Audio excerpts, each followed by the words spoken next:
Hello everyone, Darren here, and welcome back to Satisfactory. I thought we'd start off with a nice, intimate, up-close and personal chat. Behind me, you'll see the turbo-electric factory that we've been working on now for 7 videos. It's going to be the 8th video for this factory, and I'm hoping that we can finally get the job done. There's not that much left to do, generally speaking. The last few machines that we need to hook up, it's about 20 machines in total. Then we need to deliver in rubber into the truck station, get some extra power going, and then the thing that will probably take me the longest in this video is actually setting up a power control room and the awesome sink and depot room. So there's a lot to do, but it's all very small subtasks. Basically, we're right at we can see the light at the end of the tunnel. So let's have a quick hop on over. On the right hand side of the screen, things I mentioned are there: rubber delivery, crystal oscillators, turbo motors, and supercomputers. Those are the next groups that we need to do. And then there's the awesome sink and depot room, the control room for power, and geothermal power. It was brought up in one of the comments that, hey, if you need just a few thousand megawatts, which I do, why not just go tap some geothermal power nodes? And that's a brilliant idea. I just didn't think of it. We haven't actually unlocked it yet, so we're going to do that in just a moment. But the first thing I'm going to get started with is adding in the location for the crystal oscillator machines. So we're just going to do that here. Then once they're in place, so they'll require rubber as part of their recipe. Then we'll, once we know where they are, then we can bring the rubber in and make sure we get it into the right section. Is that us? We are just about full of concrete now. Okay, cool. All right. Looking good, although we'll actually need to just make this metal anyways. I'm too lazy to have a blueprint for that, I think. So we'll just do something like this, all good. And then we can lay out our manufacturers. So, the manufacturers I'm going to grab are here. So we used this before. This is the blueprint. So by the way, people always ask, like, how do I grab a blueprint? If you press F to take out the dismantle tool, and then you press R to switch from default into blueprint mode, you can dismantle entire blueprints. But instead of dismantling it, while you're looking at it, you can just press middle mouse button, or whatever your copy key is, and copy it. So that's pretty simple. Just thought I would mention, I know these things are probably redundant to a lot of people, but every now and then you get some people who weren't here at the beginning clearly, or just forgot, or wanted to know. Anyways, let's line this up with here. That should be good. Center the foundation. So basically, crystal oscillators has 3 inputs. So I grabbed the same blueprint we have over there. This is for radio control units 1, 2, 3.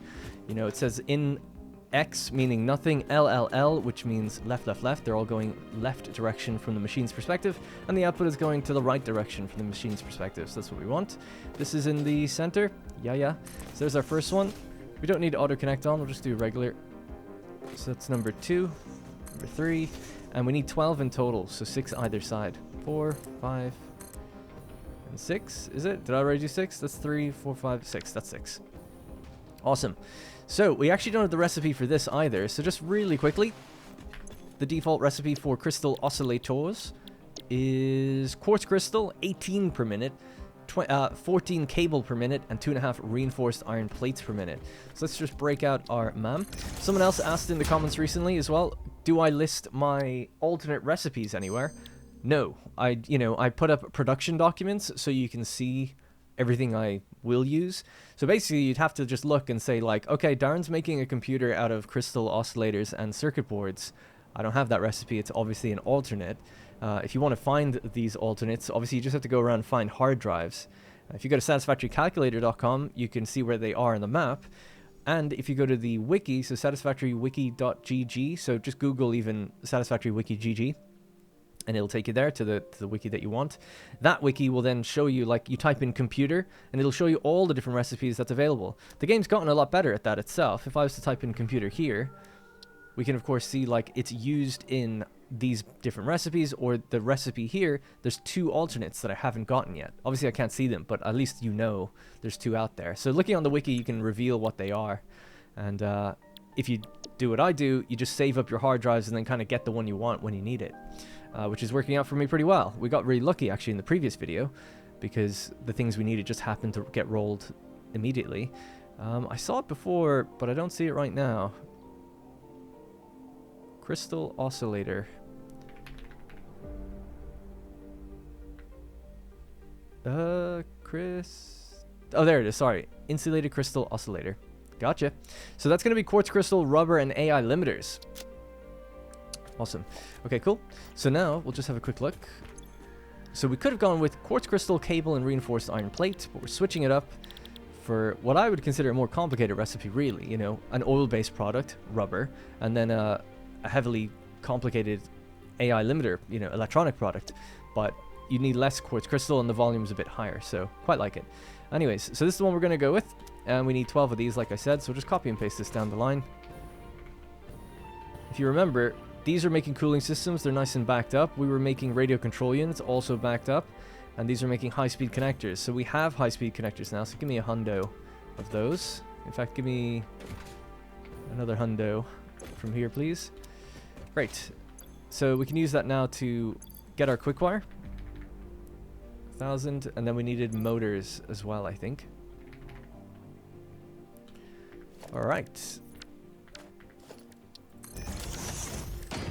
So in the deuterium chain down the bottom, boom. Geothermal generators. So there's 3 pure geothermal generator nodes, not that far from where we actually set up the...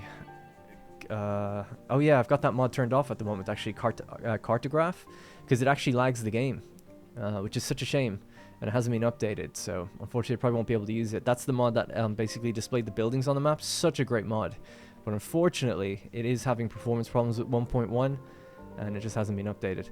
Anyways, I believe somewhere around this area, somewhere here, if you can see my mouse, around this area, there are 3 geothermal nodes, so we'll probably go out there for those ones, because that'll give us a nice bump of power. We won't do it right away, we'll do it a bit later, but just good to get that unlocked to get us ready. Okay, just gonna go fix the foundation down the line. That's just the general styling we've been going with for this. This group is coming out a bit farther, and I think I know where I'm going to put things now. I think the awesome sink room is just going to go basically there. So that's the control room, then the floor above it, this floor, will be the awesome sink room. Because it seems fairly central to the entire factory. Everything actually wraps around that location, so it works out kind of pretty well. Not happy with the color choices though. Like, I've just been unpainting everything and I'm like, yeah, it's really boring that way. But I don't know how else to color it to be interesting, so I've been trying to work that out. Anyways, let's put down the next machine. So in order to get more manufacturers, I'm going to grab the alternate version of this, which is the in, right, out, no out, because it's right here. And if we line up the back... well, we'll probably need to just go out further then, don't we? So basically the rule with all my blueprints, you don't have to do it this way, but if you do use them, always try to line up the splitters or mergers with the center of a foundation. And that way it just makes life a lot easier when you're trying to align things to each other properly. Alright, so these will have to connect manually. But anyway, we need 6 of these, so let's just copy that. 1, that's 2, 3, 4, 5, and 6. So obviously got to bring their power together.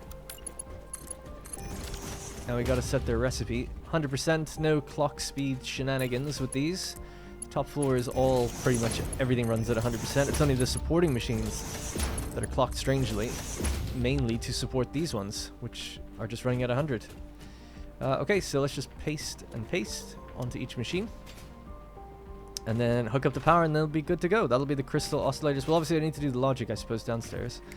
Alright, so I suppose what I'm going to do for these lines is similar to what I did for those ones, and just create an area for all this stuff to come up.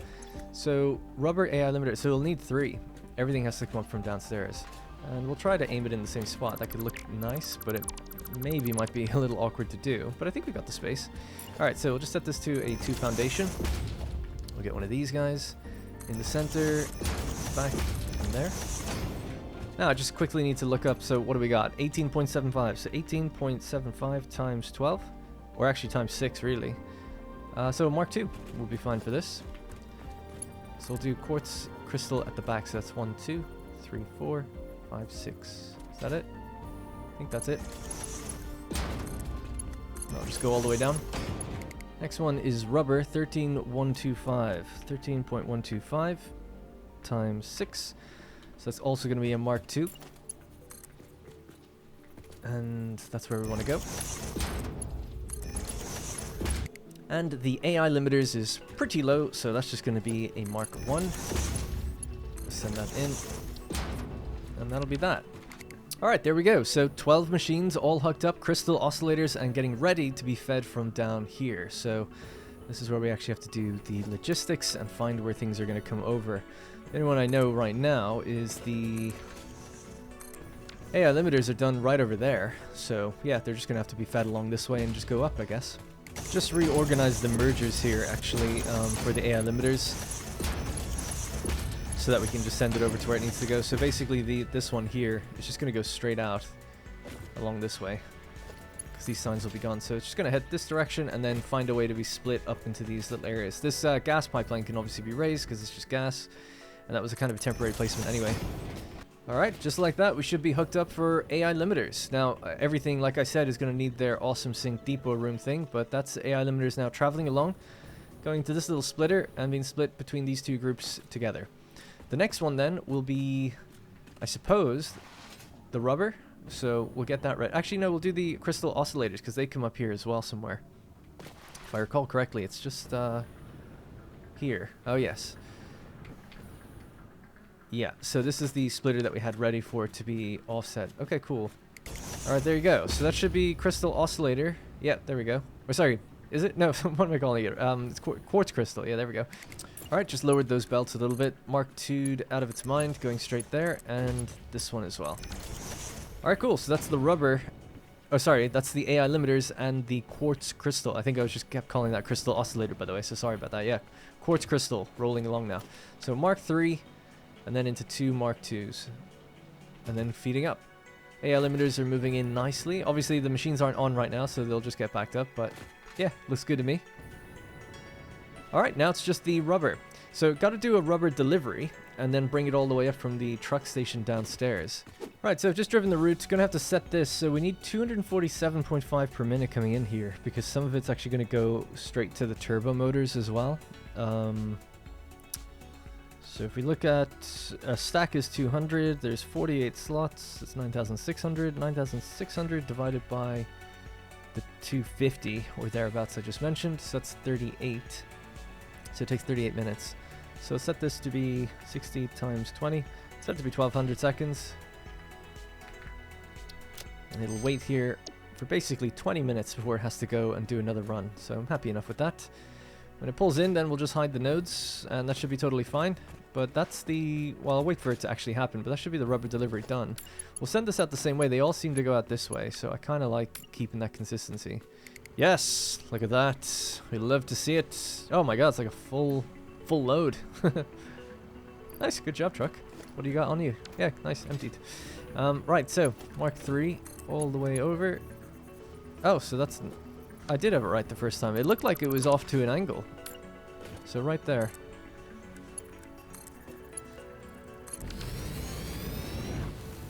Yeah, I guess that's okay. Alright, cool. And then we'll just get this to be in the middle.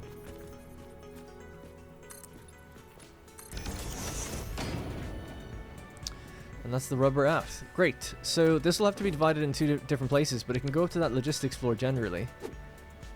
Nice. Reams of rubber on its way up. Excellent. So easy as that. Rubber delivery done, basically. And then we just have to bring this up here and split it. Now, actually, this works out pretty well, because this one can go all the way down to the bottom if we wanted to, and we could just bring the rubber along the bottom and into those 2 inputs. So no big deal. I could just raise it if we need to, and we obviously need to reserve a little piece with a smart splitter or something for our little buddy, our final machines, the turbo motors. Yeah, the other thing I'm still thinking of doing for this factory at some point is getting fused modular frames made in here. Be fairly easy to do, I think. So that's one last thing that might happen in here. Right, we'll just go with a Mark II for each. In you go. And in you go. And that's that. That should be crystal oscillators now automated. So we can mark those 2 off the list. That's rubber delivery done, crystal oscillators done. Next up is turbo motors. So turbo motors just requires 2 manufacturers, and then we need 4 assemblers for the supercomputers, so they could maybe be done together in the same line. Oh, I haven't unlocked the alternate yet. Right. I didn't even know it was an alternate. Yeah, because we can do them in just little old assemblers. Oh, nice. Okay, then. So let's open this up, see if we have it.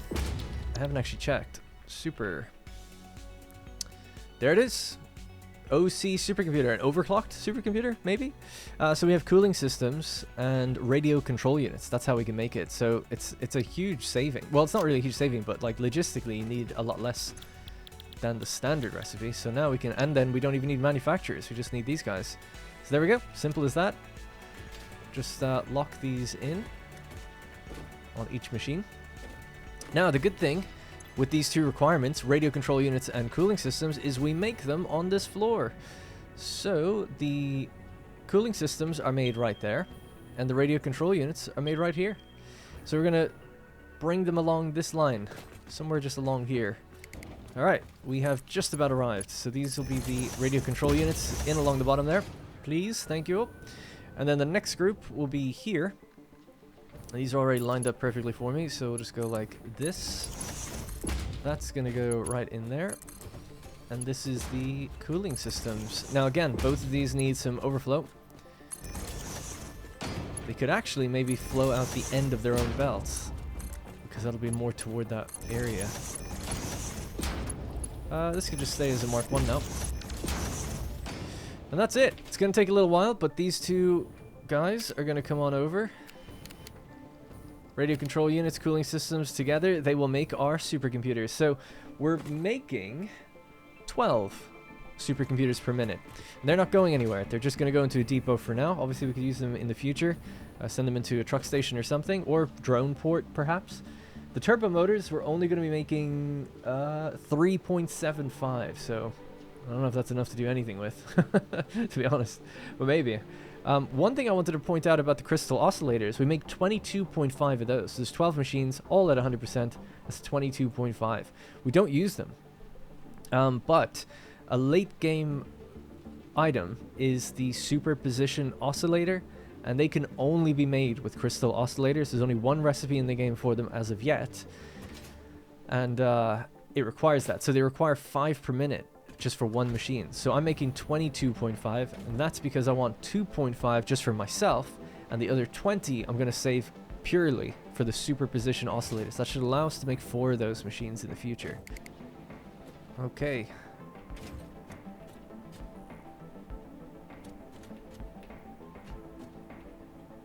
There we go. There's one, and we just need 2, so pretty straightforward.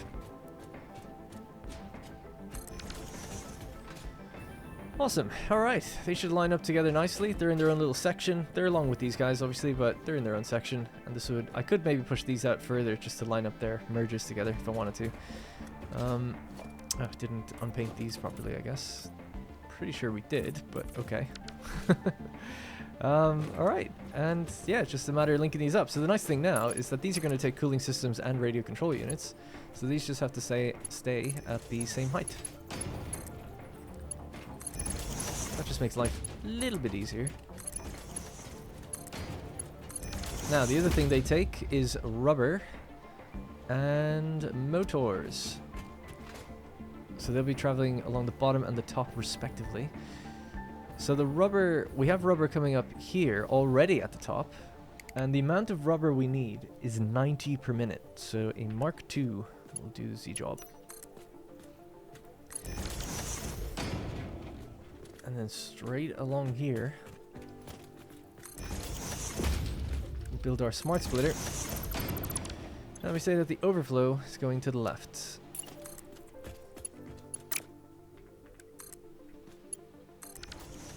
Alright, cool. So the rubber will roll out this way now. So it's just a little cleaner, at least to know like where things are being split and how that's coming up here.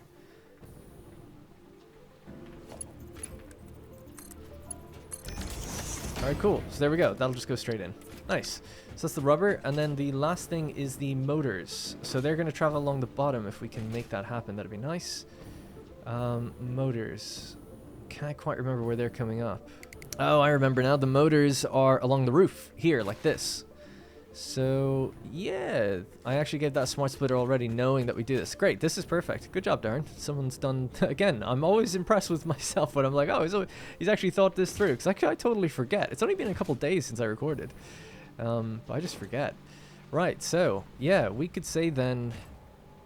Even right here, they could just slot right in. I mean, we don't even need these, I guess. And we could just do this instead. And there we go. Alright, so the overflow will allow the motors to keep going through. And that will feed up to our final 2 machines doing turbo motors. Turbo M. Excellent. I mean, that's everything then. That is all the machines done. That's turbo motors and supercomputers now all hooked up with their logistics. So the next thing is to do an awesome sink and depot room, get some geothermal power, and turn this all on. Let's do the geothermal power first. That's a bit more fun. Alright, so here we are at the geothermal vents, at least the ones that I want. It's a little further away than I thought. It's in the pink forest. These ones are all pure. A little problem is that they are surrounded by radioactive material, little deposits. Not that big of a problem, but I haven't unlocked the hazmat suit and stuff yet, so I can't clear it. But we can still just build on top of these things, right? It's no problem. I just won't be able to make it look anyway nice. That should be one right there. I just wanted to see real quickly. Is that on the world grid? Yeah, basically it's aligned to it. So cool. Alright. And it's just working straight up, as you'd expect, I guess. It's gonna go all the way up to 600. Yeah, I might get some other ones actually, because it really is quite a low amount. Where are the other ones? There's one there. And the other one's there. So I guess what we need to do is put these all on the same network and then hook them up to some batteries as well. So I'm not too familiar exactly with these, right? But they ramp up and then they ramp down. So you don't get a consistent power line, which is why I don't really use them. But with batteries, you can kind of have them charge up and then have them like disperse their charge. At least that's the idea. So there we go. So we'll just see this line going up and down, but it's an easy 1,000 or 2,000 megawatts. So yeah, I'm just gonna leave that basically as they are, and we'll get a power tower and bring this stuff back. All right.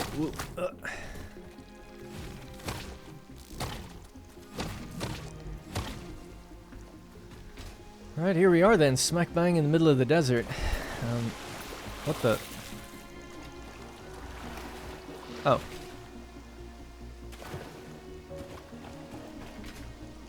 I guess it's not in the middle of the desert. There's supposed to be water here. Well, that makes a bit more sense. Yeah, I've never noticed that. Has anyone noticed that before? I'm sure I've built out in this area before. I've never noticed it before. I just thought... I mean, I guess that one looks really weird. But yeah, the other two. Anyway, whatever. Right, so let's go... Geothermal power. So I just crafted a couple more high-speed connectors just so I can get this built. And we'll just hook these up to the same little network. I guess we're putting it right in the water. Gotta be careful. My rail line is just out this way. So I'll just use... I guess we could use the big power pole, why not? And get over there.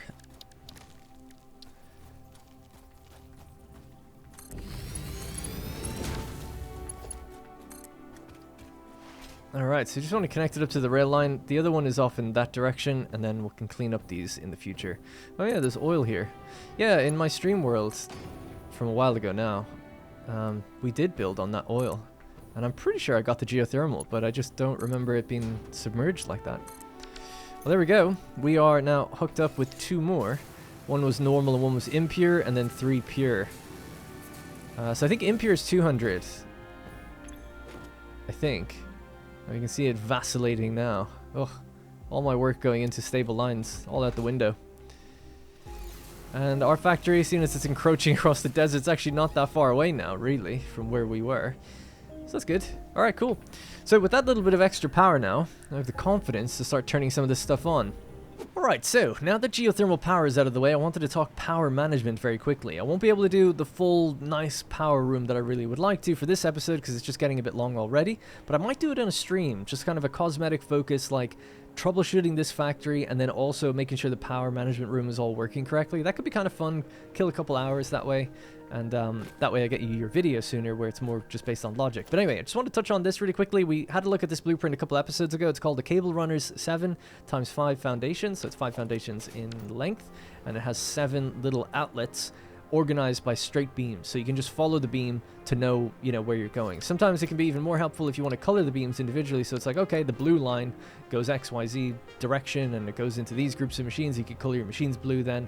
You can do a lot with, you know, just coloring things and following beams and stuff like that. Now, why would you ever need to do this? There's no real reason, at least in this factory. Sometimes I've talked about belt release rooms. So basically, if you've got an awesome sink, like here, and then we hook this up to, let's say, a smart splitter. Yeah. So let's say that this is connected to a miner, okay? So there's like some sort of mining drill here. We'll just do that as a representation of a mining drill. The miner is sending iron ore this way, and this iron ore is then going into a refinery, right? So the refinery needs water and iron ore, let's say. But if I want to control not sending the iron ore in there, why would I want to do that? Well, you want to fill the machines with water first, right? Water is kind of finicky in the game. They might be updating it, who knows? But for now, water is a bit finicky, and the best way to run a manifold of refineries that take in a liquid, be it oil, water, fuel, whatever, is to make sure that they're fully filled up with their water first, their liquid, okay? But the problem is, if the machines are off, they don't receive anything, so you want to be able to turn them on. But if they're receiving material, then they're processing and they're drinking their water, you know, when they shouldn't be.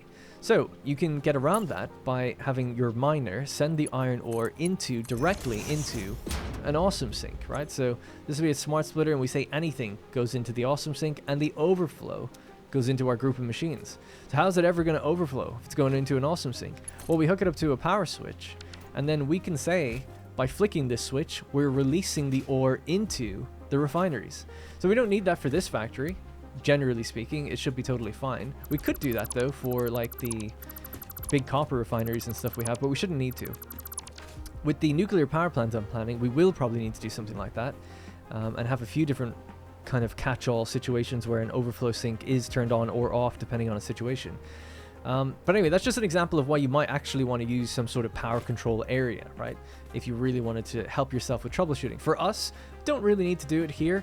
It's more just a vanity thing. It's like, oh, it'd be cool to have a centralized room where we can look out and see all our machines, most of them anyway, and then control them from this room without having to run out and do things. Because some of them might need to be powered on or off depending on power saving measures. If we have enough power, then that's fine. But if we want to troubleshoot things, maybe belts are running too slow or getting backed up, and it's like, okay, well, let's just turn off these machines, empty them out, and see what's going on. So you can kind of just do that a bit more easily this way. But yeah, so I just thought I would touch on that. I'm not going to do it all now, so it just take ages. One thing I do want to do is just quickly unlock Mark III power poles. So we have the high-speed connectors now. So totally good. And we'll use these quite a bit, I think, when doing power management rooms. So this gives us, what is it, 14 connections or something? 10? Cool. Let's just hook that up as well. So all our A connectors are ready to go. So then you just hook up your Bs onto each individual line, and then when we toggle the lines on, we can organize these different groups. So like I said, I'm just obviously just ham-fisting this and just throwing these on right now. But in the future, we'll make this look a bit better. I did have a blueprint in an older build of mine where I had a proper wall bracket with these placed in. And I'll probably use that again, but it needs some tweaks. And I thought it would just make a bit more sense in a sort of stream. Because I can hang around, chat with you guys, troubleshoot the build. Did I do that right? It's really hard to see sometimes. But no, yeah, it looks okay. Anyway, yeah, I was getting distracted and speaking there. But basically, a power control stream where we do like the power control room, do some troubleshooting, that kind of thing, and some cosmetics. That's probably what I'll do as I'm troubleshooting this build. But we can just start to turn on these things now. Just turn them all on, it doesn't really matter. But it was just the idea that you can do this. So now our refineries here are ready to go. Is that it so far? Let's see what else this controls. This one is controlling the blenders over in the distance. These next ones are going to control the refineries. So that's the refineries for quartz, and then these are the two foundry ones, I think. So it's one of the foundry lines and the secondary foundry line. So there we go. That's our line. So I'm just going to hook some things back up to power now to get the ball rolling, and then like I said on a stream, we'll probably configure these a bit better. But now that we've got a little extra power, I think we can probably run the whole factory. So let's see if we can manage it. Alright, so that should be everything online now. The miners downstairs are all online. The majority of the machines are online. Whether or not they're running efficiently or not, that's another question. They can't still run efficiently until we upgrade everything to Mark III miners. The floor above us are ready to go, and the floor above that is also ready to go. In fact, we are making our first supercomputers now as well, which is awesome to see. We've already made 2, now 3. Excellent. And then here, you're waiting on getting your radio control units. Really? Maybe I didn't connect the line properly, actually. Yes, that would be the case. Alright, we caught that one. Alright, as that moves through, eventually that will give us our first batches of... In fact, let's just give them the radio control units now, give them a head start. That'll give us our first batches of turbo motors, though.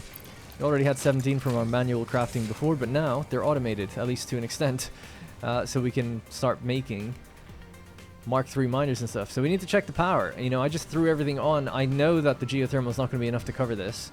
The max consumption will definitely be higher. But the regular consumption line is not that high yet. So the max consumption we're looking at, it consists in about 18,500. Our best capacity is about 17,500. So we're definitely going over no matter what. If everything does power on, we'll need more stable power from somewhere. There was those oil nodes that we looked at a while ago. It's tempting just to slam down a few fuel generators for a while until we get our main factory up and running. I might do that. Again, talking about that stream, it's like that could be something for the stream, just something quick and easy. Nothing too clever or complicated, just using a standard fuel recipe and some fuel generators. Just so we can get to nuclear, and then when we do that, we just tear it back down, as we'll have more efficient means to use the oil. But yeah, pretty happy with everything so far. Everything seems to be going totally fine. What we need, though, ultimately, is to make Mark III miners. So we've got the fused frames. Oh yeah, I forgot. We have to manually make those. But the other stuff, everything else, we can automate now. Pretty much. Right, so I just added up everything that we're going to make in excess. And it's going to be 351.5. That's everything that's going to go into dimensional depots and into an awesome sink. One thing that I still never handled was we make 75 sulfuric acid per minute extra. I think I was saying I could turn it into iron and use that to make the automated miners, and then maybe do something else with it as well, because it's still quite a lot. But yeah, this actually makes things a lot easier. It's 351. It means we only technically need 1 awesome sink. It's just everything needs to feed to it. So this room, we're going to need 12 dimensional depots. And then 1 awesome sink at the end. So yeah, let's get to it. Alright, so got the other dimensional depots hooked in. We'll just Mark III them out of their mind. There we go. And I've just hooked up to quartz crystal so far, so yeah, I just have to go around and basically find everything that needs to be hooked up. I also noticed the quartz crystal line is bending up, it's arcing up for some reason. I want to just fix that real quick. So there's a Mark III belt there. If we just get a merger here and bring it, well actually yeah, bring it there, but just move it over a bit. Should help us clear that. So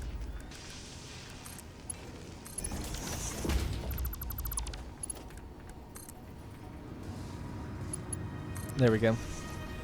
That just cleans that up a little bit, so it should be able to go both ways.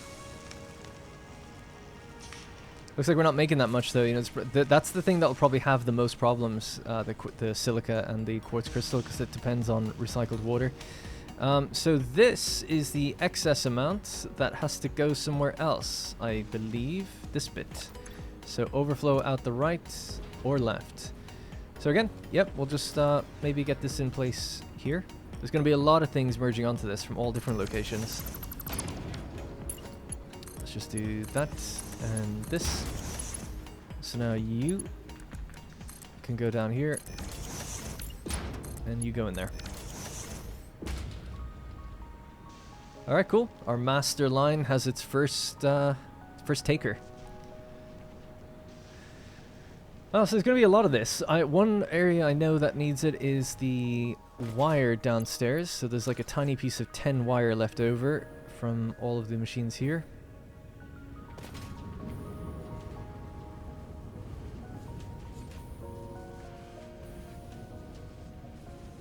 And I had a sign on it. Yes, there. 10 left over. Needs an awesome sink. So again, this could just go straight upstairs somewhere. We go upstairs already with that. And this does lead to the right floor. Yeah, that's the master line over there. Great, so yeah, if we just bring that up along here, should be okay. So we'll just float. Alright, so that's going to be the wire plugging into it as well. Just go hop downstairs real quickly for that. So that's overflow out the left if you're backing up. There we go. So it's only 10 per minute, so but it should help empty out those machines if they get too full up. The next one is here, 130 for the depot. It's ready to go. It could go either way, really, but yeah, I guess we'll just send it forward. We could even merge it onto that line if we wanted to and just create a crazy interconnect. I like the idea of just piling everything onto the main line, though. Maybe that's just a bit easier to manage.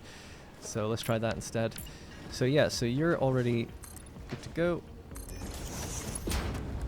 So for this, it should be 130 per minute left over.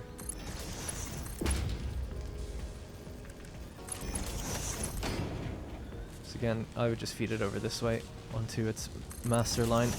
It's interesting the amount of silica that seems to be backed up. Alright, so in you go. And then we just have to set that to be the overflow out the center. Which way are you coming from, by the way? You're going in that way. Overflow out the left then, please. There we go. Quick wire is now all part of it. Great thing is, you know, it's all going into my inventory as well. So yes, so far it seems to be working. We're about to try to add on for the first time. It might just be the case that everything's a bit backed up right now, so you could argue that you could go with a stronger belt in case of those situations, I guess, right? Alright, there we go. So something that's unusual that's happening here, right? We've got a Mark V going into this, and it says silica go out the right, and out the center, overflow, that's the problem. Oh, these all say Annie, not overflow, my bad. I was wondering why things are just rushing out the front. Alright, got them all correct. There we go, much better. Alright, cool. So we're organizing our wire, our silica, great. Cool, so if heat sinks get backed up, eventually they will. The heat sinks will join on here onto our little master bus and head out that way. It's nice we even got a little bit of quartz crystal overflowing out as well, which is good. Yeah, the lines are backing up, which is what we want to see. Excellent, cool. All right, working so far. Next one is going to be the AI limiters. So they're just done over here, aren't they? And the AI limiters travel this way. So maybe just somewhere like here we could have a smart splitter. And if you're full, so left output will be overflow. You'll just go in there.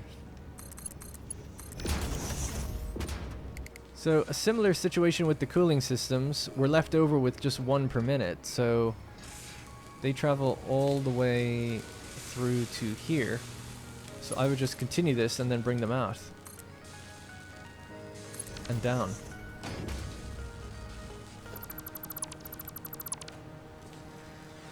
So that's kind of in the way. Alright, so the cooling systems roll on, but we have to make sure that this is a smart splitter. And we say overflow goes out the center. Alright, cool. Any extra cooling systems now will roll along here and join our mega merge belt. After that, we have the radio control units still, and the crystal oscillators, supercomputers, and turbo motors. Look at that. You love to see it. Alright, nice. We're only making 22.5, so they look a bit backed up just because the machines are backed up, but that's okay. So yeah, they're going to be going straight downstairs. I was just wondering, is there anything here? No. That's alright though. So let's just carve a little gap here. I'll probably color these belts like pink or something, just so I know they're all the excess line. Because it's getting kind of crazy in here, but I love it. I think it's so cool, this is. Because it's all the final products, so it just feels good. It's like, oh, I don't need to get them into a machine. They all just have to join a big sushi belt. Are they backed up? Oh my god, yeah. Supercomputers are totally full. Awesome. Alright, these two can just roll out this way. And just go downstairs somewhere here, I guess. Why not? And you go in there. Alright, cool. So that's supercomputers that are going to roll... I was going to roll down that way, and the turbo motors, which are going to roll down that way. They're both going to join onto their little buddies. One's doing cooling systems, the other's doing radio control units. They're going to join with the crystal oscillators, and then we'll just Mark III it from there on to make sure that they're okay. They should be okay, but just to make sure. As they join the mega belts, what is going on there? What is going on there? Got like a weird looking gap on the belt as well. It looks like things are going back and forth. Should we, it's probably because of the way I added that onto an existing belt. Oh yeah, look, the belt looks like it's going all the way through. Weird.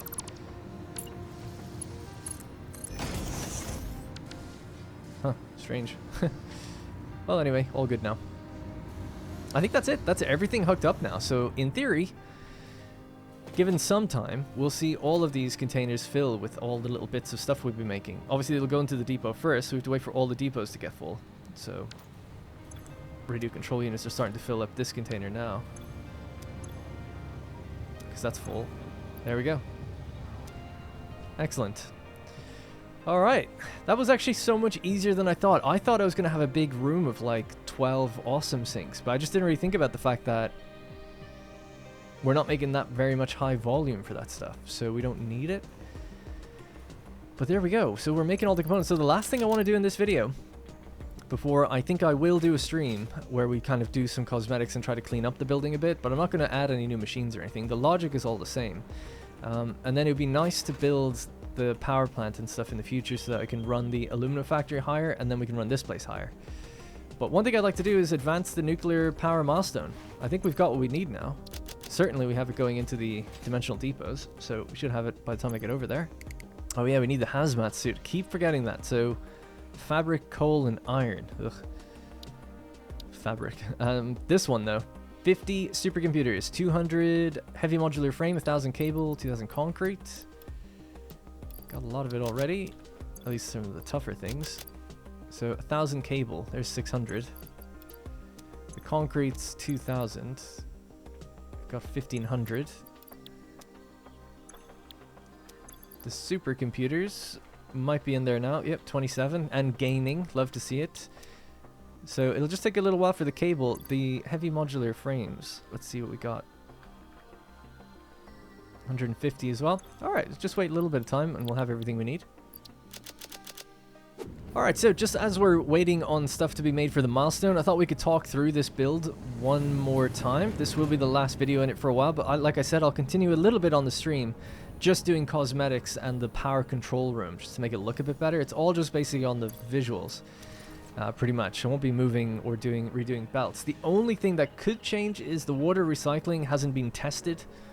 So if that's not working, that might end up changing, but if it does, I'll mention it in videos anyway. So I just want to mention, like, the streams stay up as videos anyway, but for those who feel like, oh, I don't want to watch a stream, or I don't want to watch 4 or 5 hours of a long video, that's fine. I'll catch you up in the next video, so don't worry about it. It's just for those who maybe do want to hang out for a little bit longer.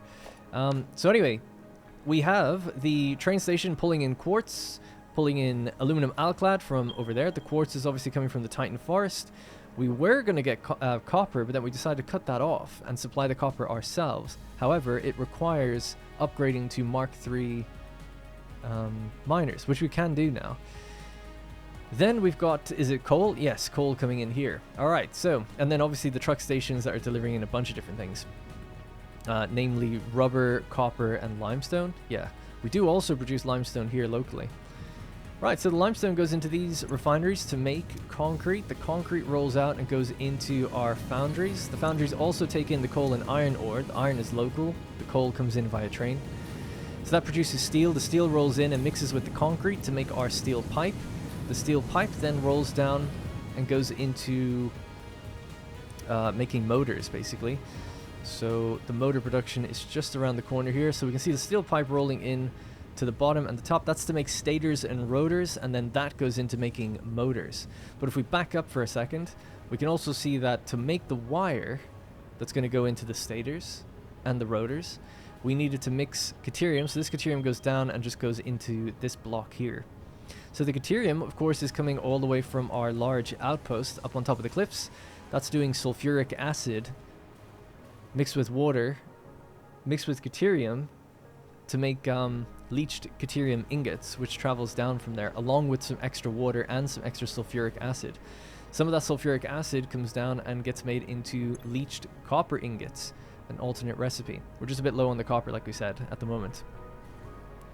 Okay, so that's how the copper ingots are made, basically. The copper ingots roll all down into this section to be made into steamed copper sheets, and the other batches roll into this area to be mixed with the deuterium to make wire that helps make the motors. So that's basically what all that stuff is doing. To move back to where we were, the quartz that comes in from the train rolls along, goes into here. This makes quartz into quartz crystal as well as dissolved silica, but it needs nitric acid. The nitric acid takes some of the extra iron as well that came in from the local deposits and just gets refined into iron plates. We mix the two together and we get the gas from a gas pipeline in the north, and that's how we get our nitric acid on these 3 machines. So it's 90 per minute that rolls out, mixes down into our 9 refineries that are all running at 100%, and that's how we get our dissolved silica. We got our quartz crystal. You guys are a bit backed up at the moment. It's probably the silica. Yeah, we could free them up a little bit, just for a little one-off there. That's going to allow these guys to all produce a little bit extra, and it's going to make these guys reset a little bit as they wait to get more of that silica coming in. So the dissolved silica comes in and mixes with some more of that limestone and some water. Now the the water is coming from the tower up there as well. So there's some excess water being fed into these blenders, but they also put out water, and I'm cheating a little bit. We're not recycling it properly right now. We are trying to, but any that doesn't really get recycled goes straight over to our concrete. That will come from a normal extractor. That's going to be coming from just over here in the future. But for now, I'm just doing that kind of temporarily because we can't balance the numbers yet, because like you just saw, the miners aren't running properly. So without that, you can't have a recycling system. It just won't work. So we have to do a little temporary solution. But anyways, the silica rolls here and makes circuit boards. So these are all making circuit boards and being shot upstairs. The rest of the silica that gets made also goes upstairs. We can now go upstairs ourselves. Finally make it to the next floor.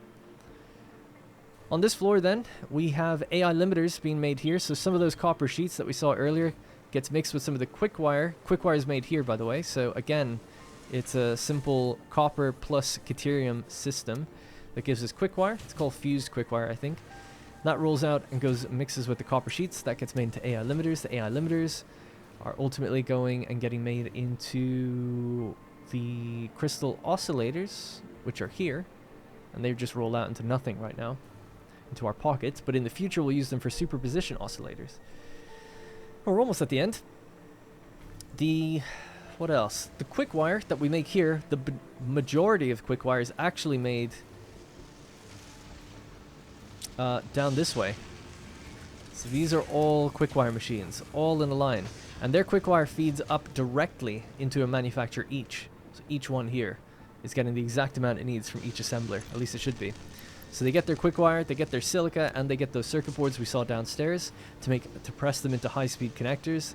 The connectors roll straight across into radio control units with some leftover. And actually, just thinking about it, yeah, no, that's okay. We have overflow for that. I was wondering if I need it on both lines, but I don't. Anyway, the radio control units continue along. That's the end of the high-speed connectors. They just go into radio control units and then into my pocket. The radio control units, though, they go down and go into the turbo motors, but they also go into the supercomputers just down there at the end. And then we have heat sinks, motors. So the heat sinks we saw, we're only powering half of them. The motor production we saw, and the nitrogen gas comes in from afar. And that makes us our cooling systems. Those cooling systems, for the most part, roll into, both supercomputers and turbo motors. And that's, I think, everything touched on. A little bit of the cooling systems rolls into my own inventory. The rubber here comes from the truck stations. That rubber actually comes from all the way out there that we set up really early on in the game. We made 400 per minute. We needed an extra 200, so we have that. So we're totally fine to use it. And that's pretty much everything. My voice is just about to go. But that all the excess feeds down and merges onto one big line, being sorted into each of its own different little storage units. We're only using small ones because we don't need it. And then we all send them into dimensional depots so that wherever we are in the map, we can build with it. All of this stuff has build function, except for heat sinks. For some reason, I decided to hook that up as well. You could not have a depot for the heat sinks if we didn't want to. Be nice to put signs above each one of these so we know what each one is, and have little walkways or something that goes along them so we can just go touch on the machines if we need to, or the storage. But that's it. It all seems to be working. It's not working 100% or optimally, but it is working. Everything seems to be getting what it needs and doing things correctly. It's just a matter of we can only test this when I improve all of the miners, and then it's really a waiting game to see if everything ramps up to 100%. But I haven't noticed any like major belt issues or anything like that. It really just all comes down to manifolds and Mark III miners. So that's pretty much going to be it for this factory. Let's head back over to the milestone. Let's get our nuclear power ready to go, and then I can start planning it out for the next videos. That power plant is going to power this factory fully and all of its dependencies. All right, nuclear power. Let's throw in the extra few heavy modular frames, the cable, the concrete. We'll click the button. It's been a while. The nuclear power plant produces dangerous radioactive nuclear waste. Fix-It reminds you that any extra limbs resulting from exposure to radiation are also contracted to work on project assembly. No rest for the wicked. Let's see. So, what do we got? We can now scan for uranium. We have encased uranium cells, electromagnetic control rods, uranium fuel rods, nuclear power plants themselves, magnetic field generators. So a bunch of serious stuff now. So magnetic field generators is a project assembly part. You know what? I haven't even been looking at the fact that we need to do that next. Well, I guess it doesn't matter. We need the power before we can do anything. But we now should have all the recipes we need to do the director system, the magnetic field generator, thermal propulsion rockets, and nuclear pasta. I didn't think we unlocked that, but I guess we have. It's going to take copper powder and pressure conversion cubes. Ugh. We're getting to the fun stuff now, that's for sure. So yeah, nuclear power coming up next after a stream where we start maybe 1 or 2 streams. So it might be a little while for the next video. And I'm going to be almost launching it as a mini-series. It's, you know, like, let's build a nuclear power plant. So hopefully we can get some fresh views in on this. Yeah, so just really quickly, we just branch the camera out again one more time. So that factory over there, that is the turbo electric factory. Pretty happy with it overall. Not happy with how I delivered it in terms of videos, but happy with the factory. You know, I took way too long to actually put it together, and it's obviously still incomplete. So on a stream, gonna go in, do the cosmetics, test out if everything's running at 100% by beefing up the miners and everything linked to it. But then I'll probably just do that in a temporary fashion and then ramp it down for the nuclear power plant to be built. And then when that power plant's built, we'll ramp this back up to 100%, and we should have plenty of power from then on out. All right, well, that's going to be, excuse me, it for me. Thank you very much for watching. Appreciate everyone sticking with the series through my irregular schedule, if you want to even call it that. And thank you for all the suggestions and stuff for stuff upcoming like nuclear. So any more suggestions, now's the time as I'm planning out the future factory. So let me know what you think. That's going to be it for me. Thank you very much for watching. Remember, save file, blueprints, all of that good stuff will be in the description. If you find anything wrong with the build, let me know, and I'll try to correct it. And I'll see you, hopefully, in the next one.